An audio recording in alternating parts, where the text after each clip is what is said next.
Kesempatan kedua. Sebelum lanjut, bagi yang belum subscribe Cafe Novel, silahkan subscribe dan aktifkan lonceng notifikasi supaya tidak ketinggalan update terbaru dari kami. Jangan lupa juga tinggalkan like, komen dan share video ke medsos yang sahabat punya. Oke lanjut. Bab 11-15.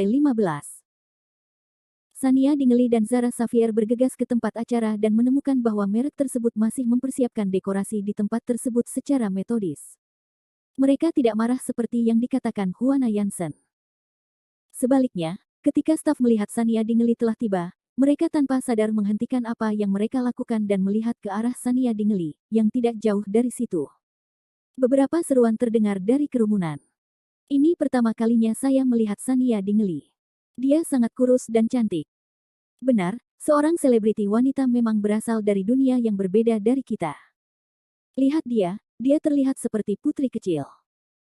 Tetapi aku pernah mendengar bahwa sumber dayanya semakin buruk dan berkurang akhir-akhir ini, dan merek kita tampaknya tidak berencana untuk menandatangani kontrak lagi, Set. Jangan katakan itu, manajernya itu bukanlah orang yang bisa dianggap enteng. Sania Dingelly dengan tenang menerima tatapan orang banyak dan juga mendengar bisikan orang banyak. Namun, Sania Dingelly berpura-pura tidak tahu apa-apa dan dengan sopan melepas kacamata hitamnya. Dia tersenyum manis dan mengangguk ke arah kerumunan.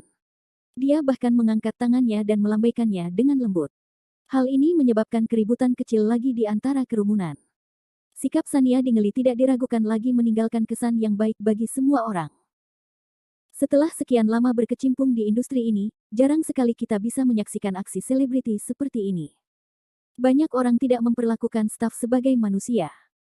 Sekalipun mereka tidak bertingkah, nama besar, sebagian besar selebritisnya sangat dingin dan menyendiri. Sania Dingelly mampu menyapa semua orang secara alami dan ramah seperti adik perempuan tetangga, membuat semua orang memiliki kesan yang lebih baik terhadapnya. Faktanya, di dunia hiburan, Sania Dingelly dianggap istimewa. Penonton hanya melihat sisi Sania Dingelly yang dikemas dengan baik. Para penggemar juga tahu tentang penghargaan kehormatan Sania Dingelly. Namun, staf di lingkaran tersebut tahu bahwa posisi Sania Dingelly di dunia hiburan sangat canggung. Jika dalam hal kemampuan akting dan standar profesional, Sania Dingelly tidak perlu pilih-pilih. Lagi pula, tak sembarang orang mampu menyandang predikat triple best actress. Mereka belum pernah mendengar bahwa Sania Dingelly mendapat dukungan, jadi dia tidak akan terlibat dalam apapun. Namun, Sania Dingelly tidak bisa mendapatkan sumber daya yang baik di lingkaran tersebut. Pengelolaan bisnis keluarga tidak efektif dalam dunia hiburan yang jumlah serigalanya lebih banyak dan dagingnya lebih sedikit. Terlebih lagi, manajer bernama Juana Janssen terkenal licik dan kejam. Sumber daya bagus yang datang karena kekuatan dan reputasi Sania Dingelly semuanya ditakuti oleh harga tinggi Juana Janssen dan Wanson Dingelly. Hanya beberapa sumber daya yang belum diberi peringkat yang tersisa untuk Sania Dingelly. Sania Dingelly tidak banyak berinteraksi sosial selain dengan pekerjaannya. Dia seperti boneka cantik yang disimpan di rak. Dia sama sekali tidak membumi. Dan hari ini, Sania Dingelly telah mematahkan stereotip orang. Saat dia menjadi bersemangat, dia terlihat sangat menggemaskan. Saat ini, Juana Janssen berjalan dengan tergesa-gesa. Suasana hatinya sedang tidak bagus. Kenapa kamu sangat lambat? Aku sudah menunggu lama sekali. Sania Dingelly meliriknya. Bibi Juana, bukankah kita sepakat untuk bertemu jam 10? Kami tidak terlambat. Mata Juana Janssen membelalak. Kalau begitu, tidak bisakah kamu datang lebih awal? Kami semua menunggumu di sini. Sania Dingelly melihat sekeliling. Saya pikir semua orang sibuk. Mungkin hanya Bibi Juana yang datang lebih awal dan bosan menunggu kita. Orang-orang di sekitar mengangguk pada diri mereka sendiri. Masih ada waktu sebelum mereka mulai. Mereka semua sibuk dengan pekerjaan mereka. Hanya Juana Janssen yang gelisah setelah dia tiba. Dia memegang pinggangnya dan mulai memberi perintah. Suatu saat, dia berkata bahwa posisi sofanya tidak bagus. Saat berikutnya, dia menemui teknisi pencahayaan untuk mengeluh bahwa sudutnya tidak profesional, yang membuat semua orang kesal. Namun, karena identitas Sania Dingelly, dia memberinya rasa hormat wajah. Mendengarkan percakapan antara Juana Janssen dan Sania Dingelly kali ini, semua orang menghela nafas dengan emosi. Sangat disayangkan Sania Dingelly memiliki manajer seperti itu. Juana Janssen tidak hanya tidak disukai ketika dia bekerja di luar, tetapi dia juga mempengaruhi popularitas Sania Dingelly. Dia bahkan tidak memiliki rasa hormat yang paling mendasar terhadap artisnya.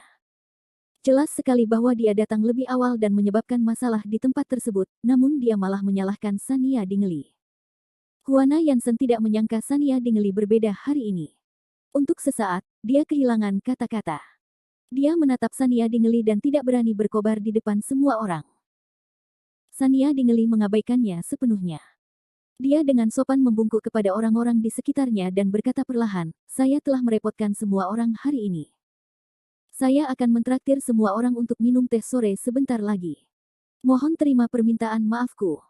Orang-orang di sekitar bersorak dan berterima kasih padanya. Mereka merasa Sania Dingley berbeda dengan peri kecil yang mereka ingat di dunia. Sekarang, dia lebih seperti Dewi Lembut yang turun ke dunia. Bab 12. Sania Dingley dan Zara Xavier pergi ke ruang rias terlebih dahulu. Sania Dingley berbalik dan menatap Zara Xavier. Zara Xavier mengerti dan diam-diam menyembunyikan benda kecil di tangannya di antara banyak kosmetik sebelum meninggalkan ruangan. Penata rias memandang Sania Dingley dengan gugup. Ini adalah pertama kalinya dia berinteraksi dengan Sania Dingley dan dia menyadari bahwa dia bahkan lebih cantik daripada yang terlihat di kamera. Dia tidak tahu bagaimana melakukannya. Sania Dingley mengangkat kepalanya dan tersenyum. "Ini berat bagimu, adik perempuan. Bantu aku agar terlihat lebih cantik." Penata rias merasakan kebaikan Sania Dingley dan perlahan-lahan menjadi santai. "Kulitmu sangat bagus. Saya tidak perlu memberi Anda dasar sama sekali." Sania Dingley memandang dirinya di cermin dan tersenyum puas. Tahun ini, dia belum sepenuhnya terjerumus ke dalam jurang, dan kondisinya masih lumayan. Namun, dalam 2 tahun berikutnya, dia dibius, dipenjara, dan dipukuli berkali-kali. Dia kemudian kehilangan kejayaan masa lalunya. Sania Dingley memikirkan masa lalu dan melihat ke cermin dengan senyum tipis. Penata rias memegang erat kuas rias dengan penuh semangat dan berteriak dalam hatinya. Dia memang seorang dewi. Ekspresi apapun bisa membuat orang ingin menangis. Kemudian, penata rias mulai merias wajah untuk Sania Dingley. Fondasi Sania Dingley sudah sangat bagus. Dia hanya perlu menciptakan kesan riasan yang jelas dan sedikit mengangkat kulitnya. Ini seperti menambahkan bunga pada lapisan gula pada kue. Riasan tebal akan menjadi beban. Penata rias dengan hati-hati membuat detail wajah Sania Dingley. Juana Yansen masuk dengan wajah muram dan membanting pintu hingga tertutup. Penata rias terkejut. Sania Dingley tidak mempedulikannya. Dia dengan tenang duduk di kursi dan tidak bergerak. Juana Yansen merasa lebih marah. Biasanya Sania Dingley ini seperti burung puyuh kecil, penurut, dan tidak pernah mengucapkan sepatah kata pun. Ketika dia menyadari bahwa dia sedang marah, dia juga akan berhati-hati untuk menjilatnya. Hari ini, dia memang sedikit tidak normal. Alasan mengapa Juana Yansen tidak datang bersama Sania Dingley adalah karena dia pergi ke tempat tersembunyi dan menelepon Wanson Dingley untuk mengeluh. Di depan staf, Sania Dingley tidak memberinya rasa hormat wajah dan bahkan mengatakan bahwa dia ingin mentraktir mereka minum teh sore. Juana Yansen tidak mau membayarnya, jadi dia menelepon Wanson Dingley untuk mengeluh tentang ketidakpekaan Sania Dingley. Dia juga mendengar tentang kejadian dengan CEO Jin tadi malam. Juana Yansen menebak dalam hatinya, mungkinkah Sania Dingley tahu bahwa dia akan dekat dengan CEO Jin, jadi dia mulai bersikap tegar. Juana Yansen mencibir. Dia merasa Sania Dingley masih terlalu muda dan naif. Apakah dia berpikir bahwa dengan dukungan bos besar, dia tidak akan menaruh perhatian pada Juana Yansen? Dia tidak sabar untuk menegakkan otoritasnya lagi di depan Sania Dingley. Setelah memperhatikan dari samping beberapa saat, Juana Yansen mau tidak mau mendekat dan mulai menunjukkan, warna eyeshadow ini terlalu terang. Matanya bengkak dan tidak ada perasaan sama sekali. Ubah warna lipstik menjadi merah tua agar terlihat lebih menawan. Penata rias merasa sedikit malu sejenak dan ingin menjelaskan, sebenarnya, riasan tipis lebih cocok. Juana Yansen dengan paksa menyela, bukankah riasan dibuat hanya agar sedikit menonjol di atas panggung? Lebih baik jika lebih tebal. Dia terlihat terlalu hambar. Anda hanya perlu mendengarkan instruksi saya. Mata penata rias melebar dan dia hampir tidak bisa bernapas. Apakah dia salah dengar? Apakah orang ini mengatakan bahwa Sania Dingley tampak hambar? Di mata penata rias ini, wajah Sania Dingley sudah begitu indah hingga tak bisa dikritik. Yang perlu dia lakukan hanyalah menyentuhnya dengan ringan. Mata Sania Dingley bergerak, dan bibirnya merah tanpa menyentuhnya. Itu cukup untuk memikat semua orang. Huana Yansen bisa mempertanyakan tingkat riasannya, tapi bagaimana dia bisa berbohong dan mencari-cari kesalahan pada Sania Dingeli? Pada saat ini, penata rias akhirnya mengerti mengapa Sania Dingeli, yang pernah dilihatnya di kamera sebelumnya, selalu terlihat tak bernyawa, seperti boneka tak bernyawa. Jika dia disiksa oleh Huana Yansen dan naik panggung dengan riasan seperti itu, sudah menjadi fondasi Sania Dingeli yang membuatnya tidak memiliki penonton yang menangis jelek. Penata rias tidak tahan lagi dan memandang Sania Dingeli dengan canggung. Sania Dingeli membuka matanya dan berkata langsung kepada penata rias, "Menurutku riasanmu sangat bagus. Itu sangat cocok untukku. Anda dapat melanjutkan." Penata rias sangat senang dan akan melanjutkan. Suara tajam Huana Yansen terdengar lagi, "Sania Dingeli, apakah kamu sengaja melawanku hari ini? Apakah menurutmu ini adalah permainan anak-anak?" Sania Dingeli memandang Huana Yansen melalui cermin. Tatapannya acuh tak acuh tapi dingin. "Bibi Huana, menurutku urusan profesional harus diserahkan kepada orang-orang profesional. Bagaimana menurutmu?" Huana Yansen benar-benar terpaksa terpojok. "Apakah kamu mengatakan bahwa aku tidak profesional? Anda menjadi lebih berani. Apakah kamu ingin menggantikanku?" Bab 13. Penata rias belum pernah melihat manajernya berani menghadapi artis seperti ini sebelumnya. Dia berdiri terpaku di tanah, tidak tahu harus berbuat apa. Dia takut dia akan dilarang jika dia mendengar sesuatu yang tidak seharusnya dia dengar. Sania Dingeli dengan lembut menepuk tangan penata rias dan berkata dengan lembut, "Bibi Huana mungkin sedang dalam suasana hati yang buruk. Mari kita bicara. Bisakah kamu menungguku di luar sebentar?" Penata rias merasa lega dan mengangguk penuh terima kasih pada Sania Dingeli. Dia kemudian memandang Huana Yansen. Di mata penata rias, Sania Dingeli adalah seekor kelinci putih kecil yang lembut dan cantik saat ini. Dia khawatir manajer ini akan menindas dewinya, namun dia tidak bisa membantu banyak dan hanya bisa meninggalkan ruangan dengan hati-hati. Begitu orang luar itu pergi, Huana Yansen menjadi semakin tidak bermoral. "Apakah kamu lupa memberiku pelajaran lagi?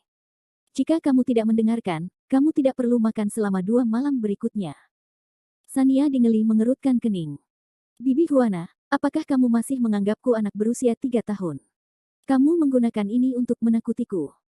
Huana Yansen mengira Sania Dingeli takut dan tersenyum bangga. "Aku sudah menjagamu sejak kamu masih muda. Mengapa kamu memberontak sekarang? Semua sumber daya ada di tangan saya. Tidak peduli orang kaya macam apa yang kamu dapatkan, bukankah kamu masih harus bergantung padaku?"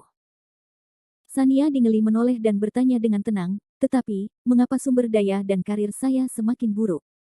"Bibi Huana, sudahkah kamu menaruh hatimu untuk membantuku?" Huana Yansen menjadi marah karena malu. "Apa yang Anda tahu?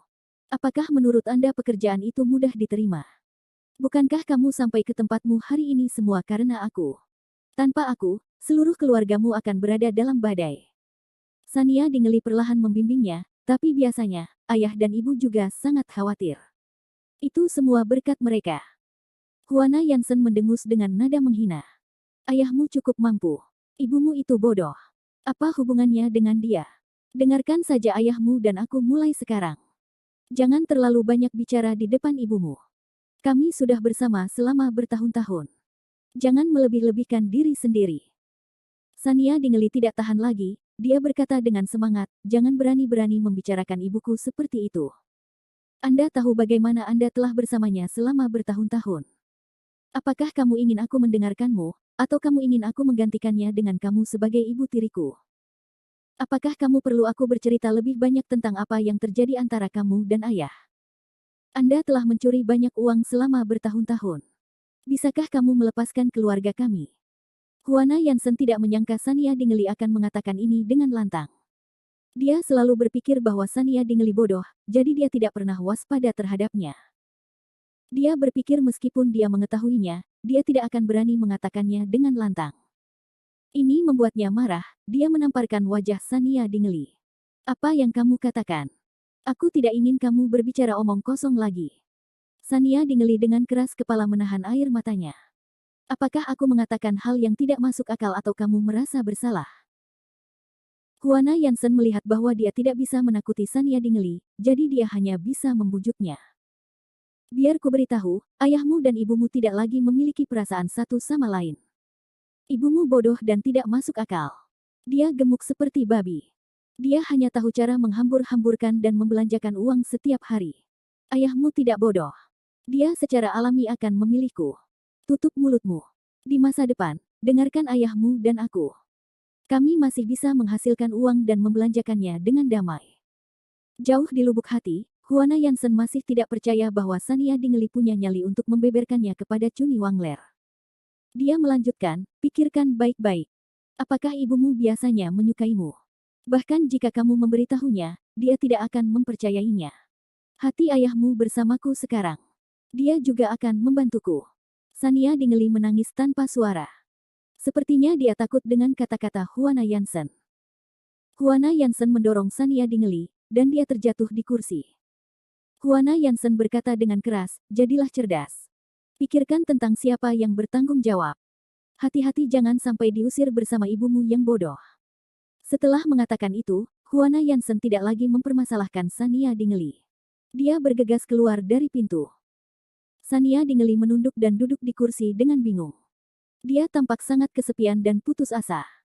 Namun, di balik rambutnya, ada sedikit kelicikan di matanya.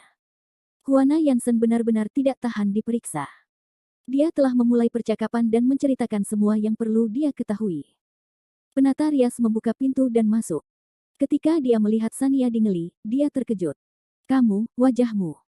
Sania Dingley dengan sembarangan menyentuh wajahnya dan menatap penata rias dengan nada meminta maaf. Maaf, aku mungkin membutuhkanmu untuk membantuku merias wajahku lagi. Hati penata rias itu sangat sakit hingga matanya hampir memerah. Dewi yang sangat baik, bagaimana penyihir tua itu bisa melakukannya? Dulu, dia tidak tahu banyak tentang Sania Dingley. Kini, ia hanya merasa banyak sekali kekecewaan para selebritis. Dia sudah menjadi ratu film, jadi bagaimana dia masih bisa dikalahkan oleh manajernya? Sania Dingley memandangi penata rias itu dengan lembut. Hari ini adalah kecelakaan. Bisakah kamu merahasiakannya untukku? Penata rias mengangguk tak berdaya dan buru-buru mengatasi bekas luka di wajah Sania Dingley. Bab 14. Sania Dingley selesai mengatasi tanda di wajahnya dan berjalan keluar dari ruang ganti dengan wajah berseri. Staf melihat wajah indah Sania Dingley dan menghela nafas. Dia memang cantik alami. Hanya riasan tipisnya saja yang memberikan kilau luar biasa. Sania Dingley tersenyum tipis di sudut mulutnya saat dia berjalan menuju panggung. Penata rias yang mengikuti di belakangnya memasang ekspresi khawatir di wajahnya. Dia patah hati, tapi tidak ada yang terlalu memperhatikannya. Di bawah pandangan semua orang, Sania Dingley dengan tenang berjalan ke tengah panggung. Setelah bertukar kata dengan pembawa acara, dia duduk dan secara resmi memulai wawancara. Secara kebetulan, brand yang mengundang Sania Dingley ke acara hari ini membuat gelang berlian yang sehari sebelumnya dikenakan Sania Dingley. Merek ini adalah salah satu dari sedikit merek yang memiliki nilai tertentu dalam dukungan Sania Dingley. Saat itu, CEO dari merek tersebutlah yang menonton film Sania Dingley dan merasa bahwa penampilan Sania Dingley dalam film tersebut sama seperti filosofi mereknya sendiri. Dia mempesona dan unik, dan dia telah mengesampingkan semua penolakan untuk menandatangani kesepakatan dukungan dengan Sania Dingley. Namun, dia telah mendengar bahwa Huana Yansen baru-baru ini ingin menaikkan harga, dan dia ingin mempermasalahkan pembaruan kontrak. Dia menemui jalan buntu dengan merek tersebut, jadi sikap staf yang hadir hari ini agak kabur pada awalnya. Namun, sekarang mereka telah melihat Sania Dingley di atas panggung, berbicara dengan sopan dan penuh keyakinan. Kata-katanya seperti arus hangat yang mengalir di hati mereka. Semua orang secara alami dapat menebak bahwa kemungkinan besar agen jahat itu telah melakukan sesuatu di balik layar. Dewi adalah Dewi, dia tidak tampak seperti seseorang yang akan membakar jembatan setelah menyeberangi sungai. Saat ini, di kantor direktur, seorang pria berjas desainer sedang bersandar di sofa, terlihat sedikit malas. Orang di sebelahnya membungkuk dan berbisik, "Tuan muda siang, ini adalah selebriti wanita. Namanya Sania Dingley." Gelang itu merupakan produk baru dari brand ini yang belum dirilis. Itu hanya diberikan kepada juru bicara merek mereka. Setelah dia selesai berbicara, dia memberikan setumpuk dokumen kepada pria itu. Pria itu sedikit menyipitkan matanya dan menatap wanita yang sedang tersenyum di monitor. Dia tidak bisa menahan senyumnya juga. Dia bergumam pelan, "Aku menemukanmu." Dia teringat wanita yang berinisiatif menjadi seksi tadi malam. Dia sangat menawan, seperti kucing liar yang penuh gairah. Namun, saat ini, wanita tersebut mengenakan gaun yang bermartabat. Dia memakai riasan tipis dan tampil sangat lembut dan pemalu di depan kamera. Dia seperti kelinci putih kecil yang pemalu. Kontras ini membuat pria itu semakin tertarik. Dia terus menggosok ujung jarinya, menatap monitor dan sesekali melihat informasi. Orang-orang di kantor direktur menahan napas. Mereka tidak mengerti apa yang terjadi sehingga tuan muda Sword yang terkenal tiba-tiba muncul di sini hari ini. Pria di atas sofa adalah pria yang melakukan one night stand dengan Sania Dingley tadi malam. Dia adalah bintang yang sedang naik daun di dunia keuangan, Henry Sword. Ada rumor di industri bahwa latar belakang Henry Sword tidak biasa. Namun, betapapun istimewanya latar belakang dan latar belakang keluarganya, mereka tidak dapat menyembunyikan kemampuan Henry Sword. Seseorang pernah berkata bahwa kepekaan Henry Sword terhadap bakat keuangan dan investasi hanyalah seorang jenius. Hanya dalam beberapa tahun, dia telah memulai perusahaannya sendiri dari nol. Dia telah menaklukkan tempat di pasar dunia seperti pisau panas menembus mentega. Pintu dibuka pada saat ini, dan seorang pria dengan wajah sedih masuk. Kakak laki-laki, Kakak Hong. Itu adalah kesalahanku. Henry Sword menatapnya dengan dingin. Hudson Yin, aku bilang aku tidak ingin melihatmu. Pria bernama Hudson Yin dengan menyedihkan terus memohon kepada Henry Sword. Saya tidak melakukannya dengan sengaja. Kartu kecil itu adalah tempat bagus yang saya temukan. Saya ingin memberitahu Anda bahwa pria di dalam itu berpenampilan cukup baik dan ingin masuk sebagai trainee. Aku tidak menyangka dia akan datang ke tempatmu. Henry Sword memandang Hudson Yin dengan jijik. Tidakkah menurutmu kamu sudah cukup kehilangan menandatangani seorang profesional untuk menjadi peserta pelatihan? Bukankah seharusnya penggemar memesan beberapa piring buah lagi untuk mendukungnya? Beberapa orang di ruangan itu yang mengerti maksudnya tertawa dan berbalik dengan canggung. Hudson Yin ini bisa dianggap sebagai legenda di industri hiburan. Kekayaannya adalah generasi kedua, dan orang-orang biasanya memanggilnya Direktur Yin, tetapi dia tidak memiliki banyak bakat dalam bisnis tersebut. Dia membuka beberapa perusahaan hiburan yang semuanya bangkrut dalam beberapa bulan, tapi dia suka menimbulkan masalah. Dia punya ide-ide aneh setiap hari dan mudah diajak bicara. Dia adalah tipe orang yang bodoh dan punya banyak uang. Dia tidak bersikap apapun, oleh karena itu, semua orang relatif dekat dengannya. Ketika Hudson Yin mendengar seseorang tertawa, dia tidak marah. Dia menyapa yang lain dengan senyum nakal, lalu dia terus mengganggu Henry Sword. Ketika saya mendengar bahwa Anda ada di sini, saya bergegas untuk meminta maaf. Saya akan melakukan apapun yang Anda katakan. Bantu saya mendapatkan ide. Aku akan merencanakan pertunjukan bakat. Aku tidak boleh gagal kali ini. Bab 15.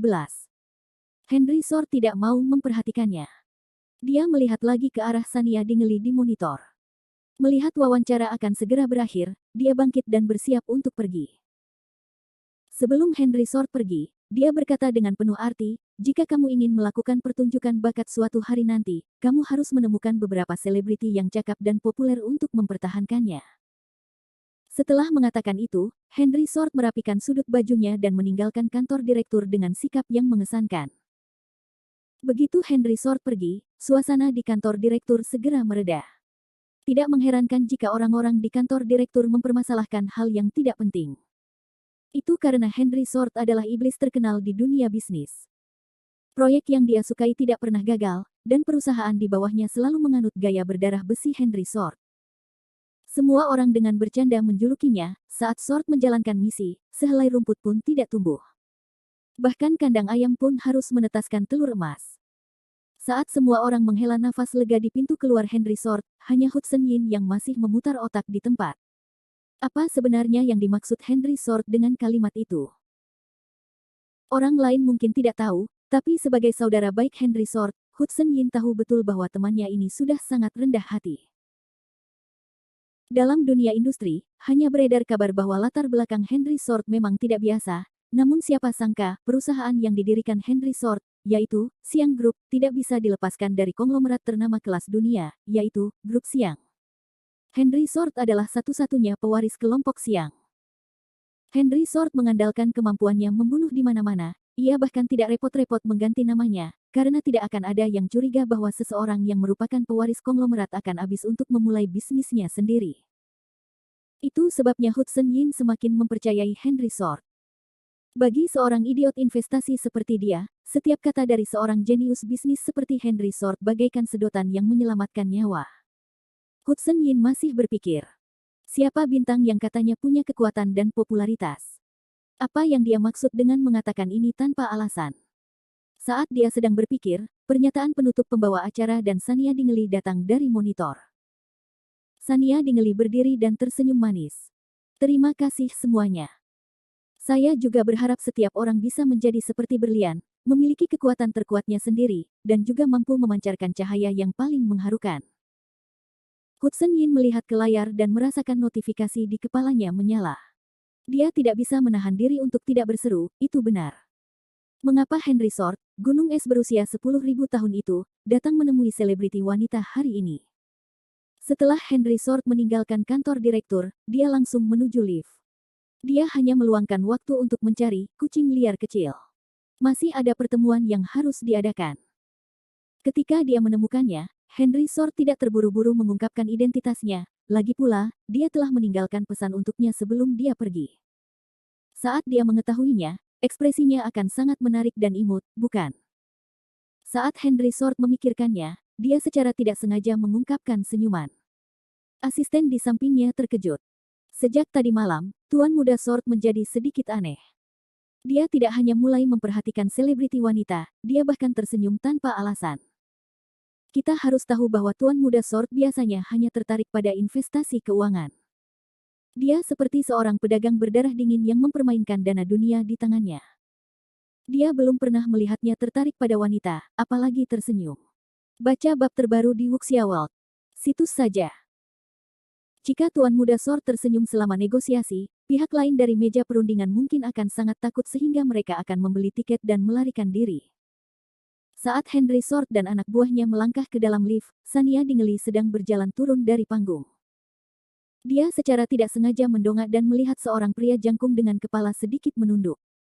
Mata dan alisnya memberi perasaan familiar pada Sania Dingeli. Sania Dingeli hendak melihat lebih dekat ketika dia dihentikan oleh pintu lift yang tertutup. Sania Dingeli sedikit curiga. Di mana dia pernah melihatnya sebelumnya? Zara Xavier telah mengambil gaun Sania Dingeli dan berjalan bersamanya menuju ruang ganti. Mereka kebetulan melewati lift. Hidung Sania Dingeli bergerak sedikit seolah dia mencium aroma samar yang tertinggal di udara. Sania Dingeli tiba-tiba teringat bahwa dia telah mencium aroma pria itu tadi malam. Aroma inilah yang membuatnya merasa familiar. Wajah Sania Dingeli sedikit merah, tapi dia menyangkalnya di dalam hatinya. Pria itu dari klub malam, kan? Mengapa dia datang ke acara seperti itu? Dia tidak menyangka dirinya akan begitu tergila-gila, sehingga dia masih memikirkan masalah ini.